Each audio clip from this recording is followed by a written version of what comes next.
अस्सलाम वालेकुम। आज हम हरूफ जार यानी प्रेपोज़िशंस के बारे में बात करने जा रहे हैं। ऐसे अल्फाज जो किसी इसम या इसम ज़मीर का बाकी जुमले से ताल्लुक़ बताते हैं, उर्दू में उन्हें हरूफ जारा और अंग्रेज़ी में प्रेपोज़िशंस कहते हैं। इन दोनों का यानी कि ज़ुबानों के इख्तिलाफ़ की वजह से इस्तेमाल भी मुख्तलिफ़ है, तो कोई ये ना समझे कि ये सेम एक जैसे होते हैं। तो इस चीज़ का ख़्याल रखना लाज़िम है। तो प्रीपोज़िशन जो हम इस्तेमाल करते हैं वो आम तौर पे in, on, to, for, of, with, from, at, by, about, as, into, through, after, over, under, beneath, between, against, during, before, around और अमंग हैं। ये रोज़मर्रा ज़िंदगी में ज़्यादा इस्तेमाल होती हैं प्रीपोज़िशंस। तो इनकी जो अक़साम हैं वो कुल 8 अक़साम हैं हरूफ जार की। देयर आर 8 टाइप्स ऑफ प्रीपोज़िशंस, जिनमें नंबर 1 है preposition of time, place, direction और मूवमेंट, एजेंसी, इंस्ट्रूमेंट और डिवाइस, रीज़न्स और पर्पस, प्रीपोज़िशन ऑफ कनेक्शन और प्रीपोज़िशन ऑफ ओरिजिन। तो सबसे पहले जो प्रीपोज़िशन हम डिस्कस करने जा रहे हैं वो है प्रीपोज़िशंस ऑफ टाइम, कि कुछ भी वाक़या होने के वक्त और अरसे के लिए, वक्त के लिए प्रीपोज़िशन ऑफ टाइम का इस्तेमाल किया जाता है। जो प्रीपोज़िशंस इसमें इस्तेमाल होती हैं उनमें है at, in, on, for, during, since, by, until, before, after, to, past. ये तमाम की तमाम प्रीपोज़िशंस ऑफ टाइम हैं, जिनको याद रखना ज़रूरी है। और आगे चल के हम इनके इस्तेमाल के बारे में बात करेंगे कि कहाँ कहाँ क्या इस्तेमाल होगा। तो ऐट का इस्तेमाल है पहले। ऐट इस्तेमाल होता है कि I shall meet you at 5 PM, वक्त के लिहाज से कि मैं तुम्हें 5 बजे शाम को मिलूँगा। फिर है who is at the door, दरवाजे पर कौन है। उसके बाद है कि John met me at the bus station, John मुझसे बस स्टेशन पर मिला। तो ये ऐट के 3 फ़िक्रात हैं जिससे प्रीपोज़िशन जो है ऐट समझने में मदद मिलेगी। फिर उसके बाद है इन। इन इस्तेमाल होता है जगह के लिए, ख़ास वक्त के लिए और लिबास के लिए। He was in a grey shirt, लिबास के बारे में बात है। She will meet you in an hour, वो 1 घंटे में आपसे मिलेगी, वक्त की बात है।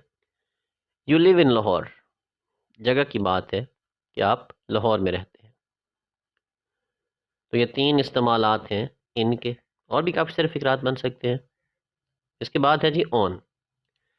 तो ऑन तमाम स्टूडेंट्स को याद रखना चाहिए, तमाम लोगों को याद रखना चाहिए कि जब भी ऑन का इस्तेमाल आएगा तो इसके लिए कोई भी चीज़ किसी सतह के ऐन ऊपर होना लाजमी है, यानी वो उसको छू रही हो, उसको टच कर रही हो।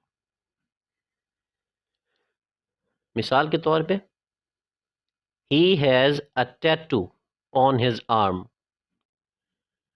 You hung the pictures on the wall, the jug is on the table. इन तीनों फ़िक्रात में गौर करें कि सरफेस को या सतह को छू रही है बात, चीज़, या फिर उसके ऐन ऊपर है।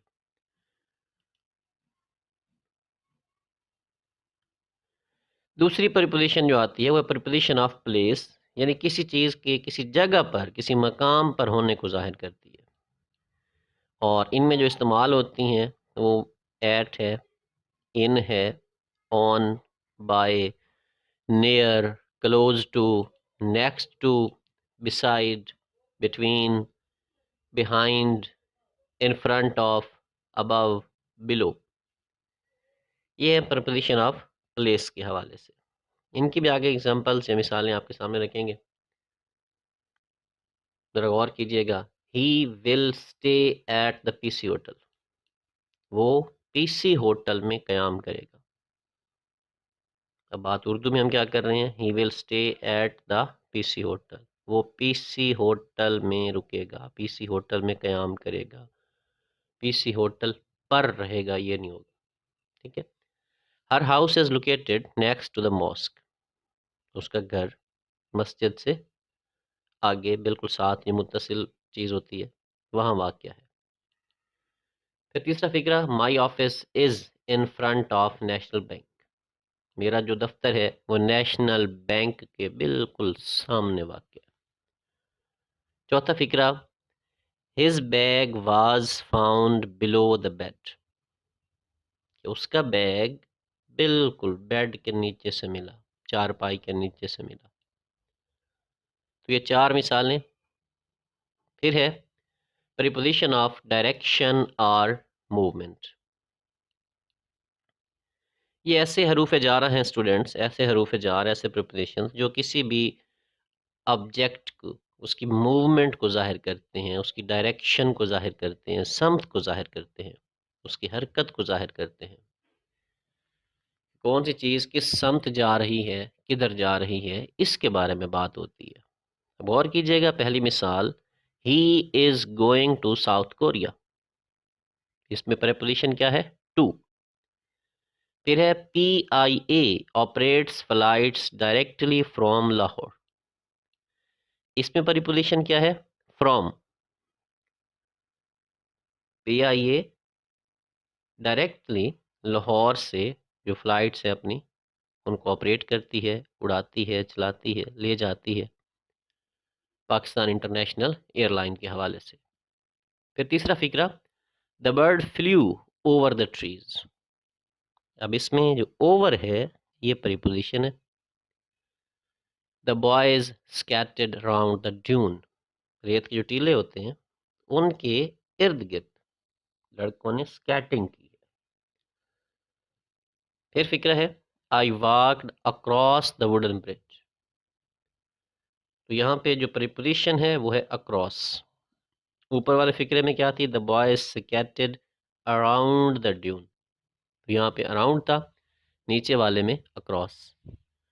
उसके बाद है, the paper was hidden beneath a pile of books, तो यहाँ पे बीनीथ है जो कि प्रीपोजिशन है, जो किसी चीज़ के मकाम को, उसकी डायरेक्शन को जाहिर कर रही है। फिर है, the wreck of the Titanic still remains under the sea, Titanic जो मशहूर जहाज डूब गया था उसके बारे में फिक्रा है कि उसका जो मलबा है अभी तक समंदर के नीचे है, समंदर के तह में है, अंदर है, तो ये है अंडर। फिर फिक्रा, यहाँ पे बहुत सारे स्टूडेंट्स को कन्फ्यूजन होती है कि ऑन कहाँ लगेगा, ऑन टू कहाँ लगेगा, इन कहाँ लगेगा और इन टू कहाँ लगेगा। ऑन टू और इन टू ये किसी भी वर्ब की, किसी भी ऑब्जेक्टिव की मूवमेंट को जाहिर करते हैं, ये ज़रूर याद रखिएगा। और ऑन और इन के लिए मूवमेंट का होना ना होना कोई मायने नहीं रखता। मिसाल है, the cat jumped on to the sofa, ये उसकी मूवमेंट को ज़ाहिर कर रहा है जो ऑन टू है। The cat jumped on the sofa, ये फिक्रा भी ठीक होगा, बिल्ली ने सोफे पे छलांग लगाई। ठीक है। और अगर ऑन टू है तो उसकी मूवमेंट पे फोकस्ड है। उसके बाद फिक्रा है, Nadia put the cake in to the oven, यहाँ पर फिर पोजीशन और मूवमेंट की बात आ गई कि केक को उसने ओवन में रखा। Nadia put the cake in the oven. अब ये है अगर अकेला इन की बात आएगी तो स्टूडेंट्स याद रखिएगा, इसमें मूवमेंट की बात नहीं है, हो भी सकती है लेकिन जो ज़्यादा इम्कान होता है उसमें मूवमेंट ना होना है। Nadia put the cake into the oven, ये ज़्यादा बेहतर, यानी कोई चीज़ आ रही है हरकत करती हुई और किसी भी चीज़ में आके घुस जाती है, इन हो जाती है, कोई पानी में छलांग लगाते हैं तो ये इन टू द वाटर आएगा, तो इस हिसाब से। फिर है प्रीपोजिशन ऑफ एजेंसी। इसमें जो हरूफ जार इस्तेमाल होते हैं किसी शख्स या चीज़ के बारे में बताते हैं जो किसी चीज़ के होने का बायस हो। और याद रखिएगा प्रीपोजिशन ऑफ एजेंसी आम तौर पर पैसिव वॉइस में इस्तेमाल होते हैं, ठीक है जी, यानी कि मजहूल फ़िक्रात में इस्तेमाल होते हैं और इनके साथ विद या बाय जो है वो इस्तेमाल किया जाता है बतौर हेल्पिंग वर्ब। समझने अब पहला फ़िक्रा, the airport was built by a foreign company. The airport was built by a foreign company. तो यहाँ पे जो बाय है ये प्रीपोजिशन को ज़ाहिर कर रहा है और आगे एजेंसी आ गई समझने, फॉरेन कंपनी है। फिर फिक्रा, her heart is filled with emotions. ठीक है जी, अब इमोशंस और प्रीपोजिशन यहाँ पे क्या है, विद। और इनके बाद जो प्रीपोजिशन आने वाली है वो अक्सर स्टूडेंट्स के लिए कन्फ्यूजनल भी हो जाती है बाज़। इसमें देखिएगा प्रीपोजिशन ऑफ इंस्ट्रूमेंट और डिवाइस, कि कोई मशीन आपके पास है, कोई डिवाइसेस हैं, कोई टेक्नोलॉजी हैं, कोई टेक्नोलॉजी है जिससे आप यानी कोई काम करते हो, उसकी मदद से काम करते हो। ठीक है जी, इसमें भी बाय का जिक्र ज़रूर आएगा, वेद का जिक्र भी आएगा। ज़रा गौर करते हैं आगे इनकी मिसालों के ऊपर। तो इस सिलसिले में जो पहली मिसाल है ज़रा गौर कीजिएगा, Babar return home by airplane. Airplane क्या है, इंस्ट्रूमेंट है, एक मशीन है, डिवाइस है, और बाय प्रीपोजिशन है। फिर Ahmed open the locked door with an old key. Old key एक मशीन है, एक डिवाइस है, चाबी जो है, और विद यहाँ पे क्या है, प्रीपोजिशन। उसके बाद Shazia saved the video on her computer. तो यहाँ पे ऑन जो है प्रीपोजिशन है, हर कंप्यूटर डिवाइस है, मशीन है। He captured the photographs with his phone. तो फोन मशीन है यहाँ पे और विद प्रीपोजिशन है। फिर है she travel to Germany by cargo. Cargo वो जहाज़ होता है स्टूडेंट्स जिस पे माल वगैरह सामान वगैरह लाद के भेजा जाता है दूसरे ममालिक में। उसमें लड़की ने सफ़र किया है और जर्मनी गई है कार्गो में बैठ के, तो उसकी बात है। तो कार्गो एक डिवाइस है, एक मशीन है, और बाय प्रीपोजिशन। तो इन पे गौर कीजिएगा जी। और इसके बाद जो आने वाली है प्रीपोजिशन वो है रीज़न्स या पर्पस के हवाले से, यानी कोई मकसद हो, कोई वजह हो, तो उसको ज़ाहिर करने के लिए जो प्रीपोजिशन इस्तेमाल होती है वो है प्रीपोजिशन ऑफ रीज़न और पर्पस।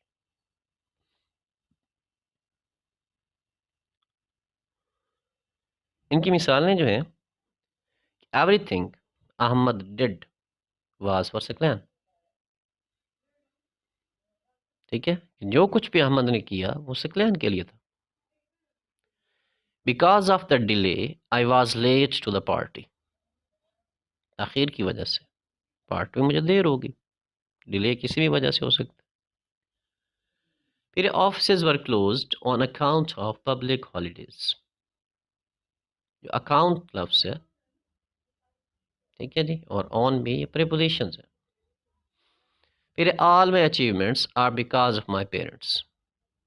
अब वजह है पेरेंट्स, अचीवमेंट्स उसने जो हासिल की हैं, ठीक है, तो बिकॉज ये preposition, because of, account of, ये प्रीपोजिशन है। Through practical work he found what he desired.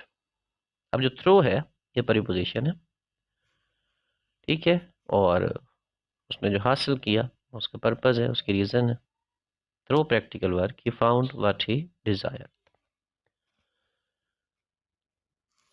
इनके बाद प्रीपोजिशन की जो अगली किस्म आने वाली है, आप गेस कर पाएंगे कौन सी है? जी हाँ, यह है प्रीपोजिशन ऑफ कनेक्शन, कि किसी भी ताल्लुक, वाबस्तगी, मलकियत को जाहिर करने के लिए यह प्रीपोजिशन इस्तेमाल की जाती है। ठीक है, इसकी मिसाल देखिएगा। The shrine of Rumi is located in cornea. Cornea Turkey यानी तुर्की में वाक़ एक शहर है, और अजीम सूफ़ी बुज़ुर्ग मौलाना जलालुद्दीन रूमी की बात यहाँ पे है कि उनका मज़ार कोनिया में वाक़ है। जगह का जिक्र आ गया, कनेक्शन आ गया रूमी का कोनिया के साथ। फिर है a well written essay is impressive to teachers. ठीक है जी। Aslam wanted to travel with his boss. Connection गौर कीजिएगा। Aslam wanted to travel with his boss, यहाँ पे विद है। ठीक है, ऊपर वाले फिक्रे में a well written essay is impressive to teachers. अब जो टू है वो प्रीपोजिशन। इसी तरह आगे आ जाता है जी प्रीपोजिशन ऑफ ओरिजिन। ठीक है, कोई शख्स कहाँ रहता है, उसकी ज़ुबान क्या है, उसकी शहरियत क्या है, कौमियत क्या है, इसके हवाले से अगर बात की जाती है तो ये प्रीपोजिशन ऑफ ओरिजिन कहलाता है। जिस तरीके से कि मैं पाकिस्तानी हूँ, ऐसे ही मिसाल आगे आ रही है। Recently I met a journalist from China. हाल ही में मैं एक चीनी सहाफ़ी से मिला हूँ, यानी एक सहाफ़ी से मेरी मुलाकात हुई है जो कि चाइना से था। फ्रॉम यहाँ पे जो है प्रीपोजिशन है, और ओरिजिन क्या आ गया, China. Ahmed is from Pakistan originally. ठीक है, हकीकत में अहमद जो है उसका ताल्लुक पाकिस्तान से, but for many years is now living in London. लेकिन वो कई साल से अब लंदन में रह रहा है। ठीक है, तो ओरिजिन क्या है उसका, पाकिस्तान। उसके बाद जो फिक्र आ रहा है वो है our new neighbour is of Scottish origin, कि हमारा जो नया पड़ोसी है वो स्कॉटलैंड का रहने वाला है, स्कॉटिश रीजन वहाँ का है, लेकिन इस वक्त हमारे साथ रहता है। जिस तरह पाकिस्तानी हो सकता है, हिंदुस्तानी हो सकता है, बंगाली हो सकता है, लेकिन वो वहाँ से अपने इलाके से आके इधर हमारे पास अगर आर्जी तौर पर रहने आता है तो हम उसे यही कहेंगे कि हमारा जो पड़ोसी है वो बंगाली है, हमारा पड़ोसी अमेरिकन हो सकता है, ठीक है जी, ईरानी हो सकता है, कुछ भी। तो इसके साथ ही आज का जो ये लेसन था प्रीपोजिशंस के हवाले से, इसमें कोशिश की गई है कि तमाम बातों पे जो कन्फ्यूजन्स होती हैं स्टूडेंट्स की, जो मसाइल होते हैं उनको हल किया जाए। फिर भी अगर कोई बात रह गई हो तो कमेंट बॉक्स हाजिर है, उसमें कमेंट कीजिएगा, अपनी कीमती राय ज़रूर दीजिएगा। तब तक के नेक्स्ट वीडियो तक के लिए इजाज़त। अल्लाह हाफ़िज़। पाकिस्तान जिंदाबाद।